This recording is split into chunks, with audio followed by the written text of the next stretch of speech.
Welcome back to the Making International in Korea, the video series.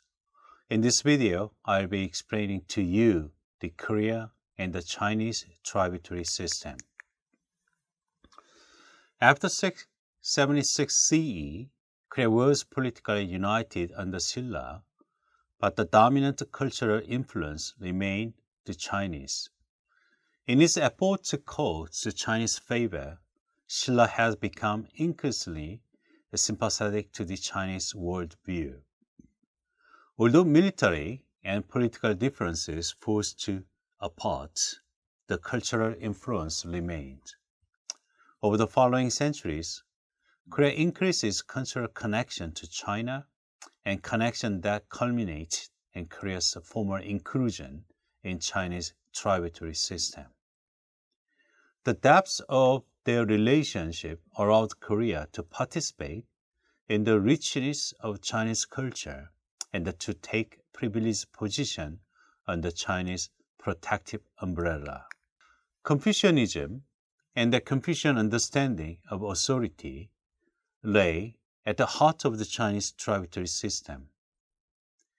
For Confucius, the political stability was grounded on a strong and morally a right center that provide a point of orientation for those in its political orbit.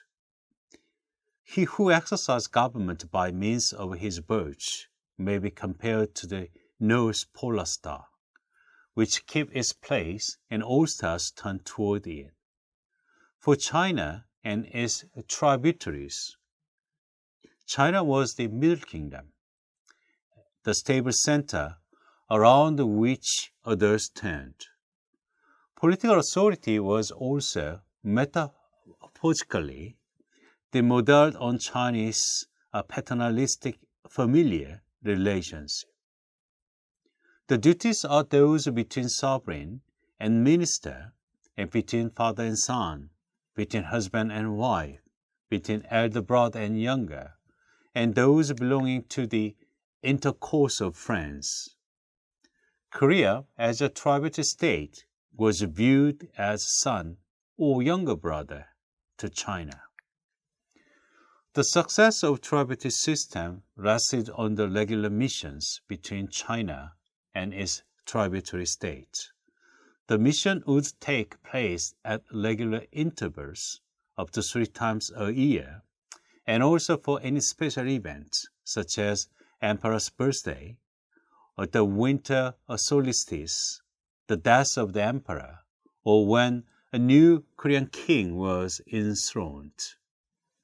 During the 2.5 centuries from 1637 to 1894, no less than 5 or 7 Korean missions came to Peking, while 169 Chinese missions went to Korea.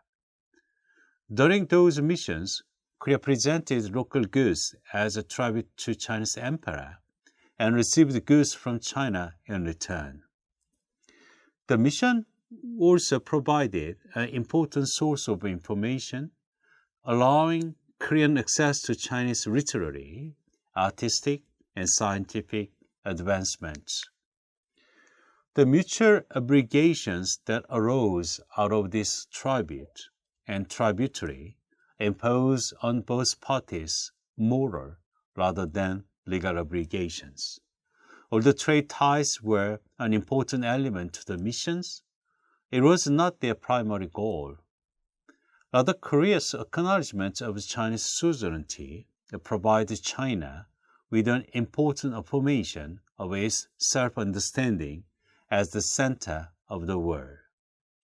At the same time, Chinese acknowledgments and reception of Korea's leaders provide them with important certification of their legitimate claim to the throne. Much like the father's obligation to a child or older brother's obligation to a younger brother, China also had a moral obligation to look after the welfare of its tributary states. That obligation was tested in 1592 when Japanese forces led by Toyotomi Hideyoshi invaded Busan on the Korean peninsula with an initial force of 42,000 troops. The Korean army was unable to resist, and the Korean court retreated to safety to the Chinese border. Ming Dynasty, then China, recognizing a threat to both its tributary and its own sovereignty, responded by sending troops into Korea in January of 1593. The Chinese forces were assisted in this campaign by a Korean naval commander, Yi Sun-shin, who successfully designed and deployed the turtle battleship, the world's first ironclad ships. The combined forces drove the Japanese back, but could not evict them from the country. The result was a stalemate until late 1598, when Hideyoshi died and Japanese forces withdrew. The effort to protect its tributary states and its own border took its toll in the Ming.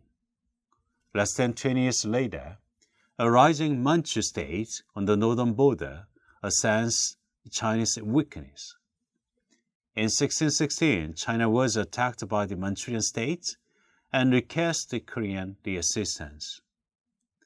The Korean king then, the Gwanghae-gun, sent troops, but ordered them to remain neutral until it was clear which side was more likely to win. Enraged upon learning of the king's disloyalty, a coup was mounted by Korean forces, ruled the Ming, and Gwanghae-gun was overthrown. In retrospect, Gwanghae-gun's hesitation might have been strategically better choice. The Manchurians were successful in their attempt to overthrow the Ming dynasty and declared themselves the new ruler of China. As punishment for Ming's loyalty, the new Qing rulers invaded Korea in 1627, looting Pyongyang. Korea remained a tributary state to the Qing until the end of the 19th century. The Koreans were never fully uncomfortable with their professed loyalty to a Manchurian dynasty, however. They remained in the minds of the many Koreans pretenders to the culture that they did not fully understand, little brothers themselves that had breached propriety and usurped the throne. As a result, the idea came out among Koreans, and since China was ruled by a dynasty of questionable legitimacy, and since its rulers were not fully civilized, Korea remained the last true bastion of civilization, that is, Confucian civilization. Thank you.